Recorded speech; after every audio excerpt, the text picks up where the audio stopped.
زنمڕۆکە جارێکی دیکە پێشوازیمان لە بەڕێز کاک ئایدن معروف وەزیری هەرێم بۆ کاروباری پێکهاتەکان کرد لە ئیدارەی سەربەخۆی سۆران. دیارە ڕەنگدانەوەی پێکهاتەکاندا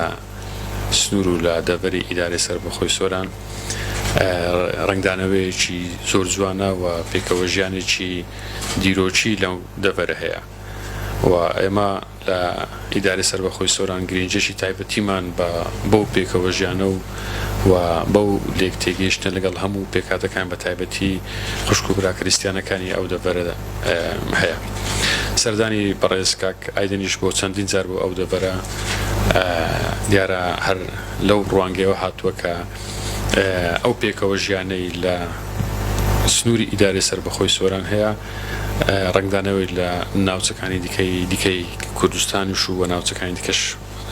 ڕەنگدانەوە هەبێتن. دیارە هەمومان دەزانین کە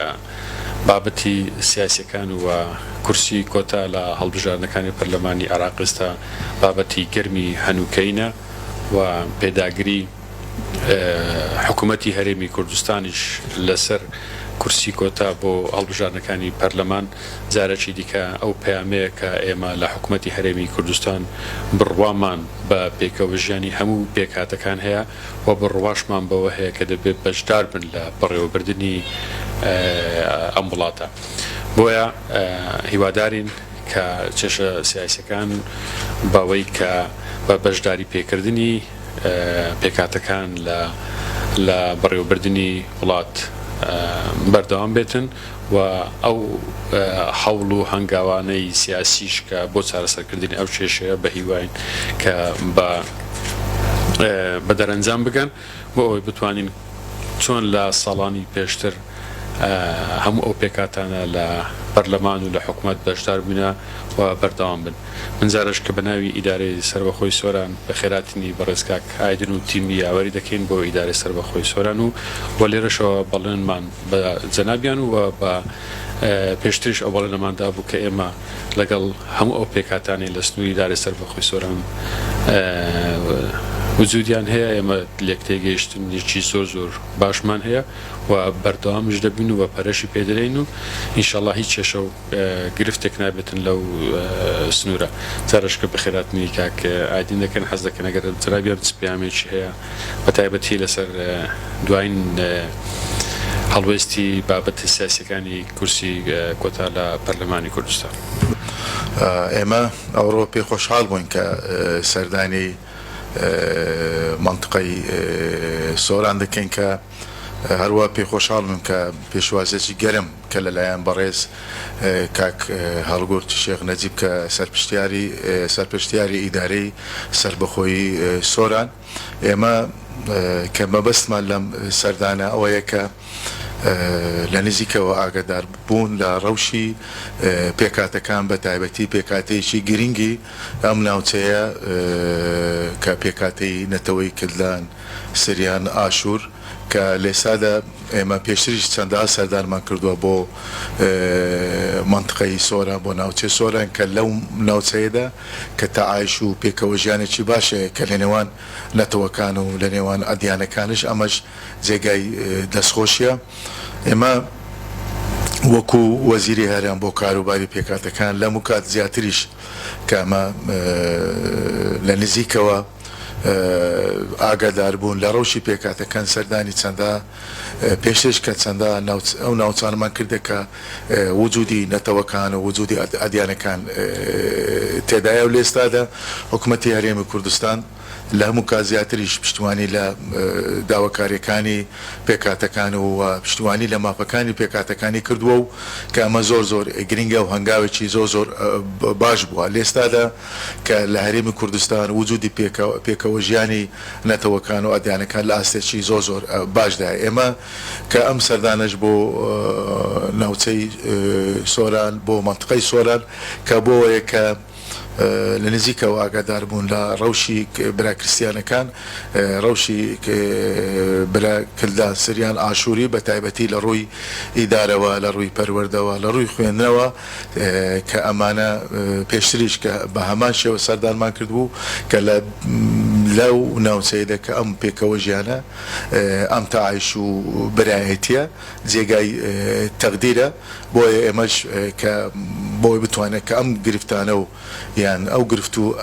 کە هەیان بێت و کە بە تایبەتی برا کریستیانەکان بۆی بتوانین چارەسەریان بکەین و لێرەدا ئێمە لێرەدا وەش تاکید دەکەمەوە بەداخەوە کە لە ڕابردوودا لە 21 شوبات محکمەی فێدرال کە بە بڕیارێک کە بەیلغاکردنی سیستەمی کۆتا بوو ئەمەش کاردانەوەی زۆری کەوتە لەلایەن نوێنەرانی پێکاتەکان و لەلایەن سیاسەکاندا لێرەدا کە سیستەمی کۆتا بە قانون تەنزیم کراوە بە یاسا تەنزیم کراوە ئێمە کە گرنگە کە پێکاتەکان بەشدار من لە پرۆسەی هەڵبژاردندا بەڵام بەداخەوە کە بڕیارەکانی محکمەی فێدرالی کە بە ئیلغاکردنی سیستەمی کۆتا ئەمە پێش هەموو شتێک دژی دەستوری عێراق بوو کە ئەم بڕیارە نایەسایی بوو دەستوری نەبوو دژی نەتەوەکان و دژی پێکەوە ژیانی نەتەوەکان بوو بۆیە لە ئێستادا محاولات هەیە محاولات هەوڵدان هەیە بە تایبەتی کە لەلایەن بەڕێز جەنابی کاک نەچیروان بارزانی سەرۆکی هەرێمی کوردستان کە لە ئێستادا بە سەردانێکی ڕسمی لە بەغدایە و لەگەل لایەنی پەیوەندیدار لە عێراقدا و کە لە هەوڵدانە و محاولات هەیە و کە دووبارە سیستەمی کۆتا بگەڕێنەوە کە بۆی بتوانن نوێنەرانی پێکاتەش بەشدار من لە پرۆسەی هەڵبژاردن کە ڕۆلی جەنابی کاک مەسعود بارزانی کە لە هەموو کات زیاتر ڕۆڵێکی زۆر گرنگە بووە و پشتیوانێکی زۆر گەورەی هەبووە لە مافەکان و لە داواکاریەکانی پێکاتەکان کە لەم ماوەی ڕابردوودا کە بەڕێزیان چەندەها کۆبنەوەی لەگەڵ نوێنەرانی پێکاتەکان کردومە بەسی دامی کردنی و پشتیوانی کردنی لە مافەکانی پێکاتەکان لە ئێستا دەکا لە هەفتەی ڕابردوو دەکە بەڕێزیان تاکیدی لەسەروەی کردەوە کە هەڵبژاردن بەبێ کۆتاکان بەبێ پێکاتەکان ناکرێتون ئەمە موقفێکی زۆر گرینگە کە ئەمە دامێکی گەورەیە بۆ پشتیوانێکی گەورەیە بۆ نەتەوەکان و بۆ ئەدیانەکان لە هەرێمی کوردستاندا ئێمە هەموو لایەک باش ئەزانین کە هەڵبژاردن لە کاتی خۆیدا ناکرێت و لەبەرەوەی کە لە ئێستادا کە حزبێکی ئەساسی کە لە هەرێمی کوردستان وەکو پارتی دموکراتی کوردستان کە تێبینی هەیە لەسەر پرۆسەی هەڵبژاردندا ئەڵێتن کە بەو شێوازە ئێمە بەشدار نابین لە هەڵبژاردن بە تایبەتی بەبێ بەشداری نەکردنی پێکاتەکان کە ئەڵێ ئێمەش بەشدار نابین لە پرۆسەی هەڵبژاردن بۆی ئەم تێبینیانە گرنگە و لە ئێستادا لە بەغدا کە ئەوە بدانەوە ئەو شاندانە کە لەلایەن حکوومەتی هەرێمی کوردستان و بە تایبەتی بۆ لەشاندی سەرۆکایەتی هەرێم کە سەردانی بەغدا کراوە و ئەمانە گرنگە و گەیشتنە مەرحەلەی کۆتا و لەوانە لە کاتێکی نزیکدا سیستەمی کۆتا و کۆتا دووبارە بگەڕێتەوە بۆی بتوانێت بەشدار من لە پرۆسەی هەڵبژاردنێک ئەمە بابەتێکی دموکراسیە و مافەکە کە دایبەتە بە کۆتا من دووبارە لێرەدا من زۆر سوپاسی ئیدارەی سەربەخۆیی سۆران دەکەم کە بۆ پێشوازیانە هەروەتر زۆر سوپاسی بەڕێز کاک هەڵگورد دەکەین کە لە هەموو کات زیاتریش دەعم و پشتیوانی هەبووە بۆ